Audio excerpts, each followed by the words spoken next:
Sobat ILF, kalau di era kebebasan berselancar di dunia maya, di mana segala jenis berita dan informasi, dari mulai yang remeh-temeh seperti tips and tricks, gosip murahan, hingga yang paling serius,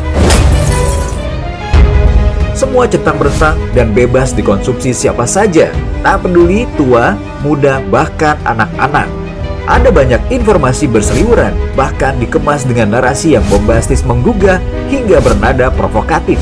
Tapi tahu nggak sih, kalau semua informasi tersebut bisa dibuat siapa saja dan di mana saja sesuai selera masing-masing. Kalau dulu si pembuat berita yang punya otoritas hanya wartawan, yang digali melalui investigasi lalu disaring oleh redaksi dan dibuat setelah melalui seleksi.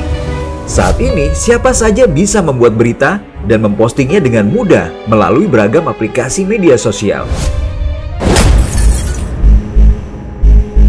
Nah, jika tak teliti membaca dan menyaringnya, salah-salah kita malah terjebak oleh informasi menyesatkan, atau bahkan ikut membantu menyebarkan berita bohong, hingga ikut terlibat memfitnah, memprovokasi yang tak jarang memicu konflik di lapangan.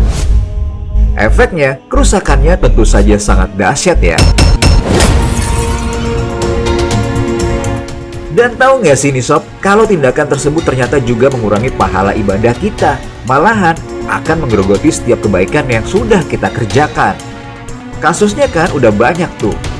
Ada orang yang gara-gara dapat informasi soal larangan menggunakan masker di dalam tempat ibadah aja nih di Bekasi belum lama ini, sampai terjadi keributan di tempat ibadah. Karena seorang marbot masjid melarang seseorang untuk ibadah memakai masker padahal di musim pandemi. Ujung-ujungnya setelah mediasi minta maaf.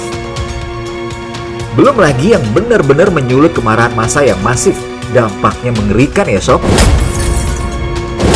Bukan hanya mengurangi pahala ibadah dan kebaikan saja loh.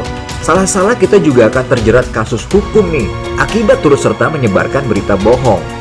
Terutama sesuai Undang-Undang ITE, sebagaimana tercantum dalam pasal 28.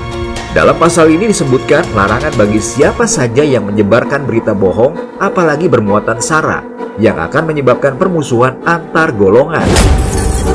Nah, makanya, jangan mudah menerima, apalagi langsung menyebarkan berita atau postingan bohong yang menyulut permusuhan antar golongan ya Sobat ILF. Apalagi udah banyak nih contohnya, jangan sampai sudah dicuduk polisi baru menyesal. Apalagi dari sisi ajaran agama juga tidak memperbolehkan untuk ikut serta terlibat dalam menyebarkan berita bohong yang tidak bisa dipertanggungjawabkan.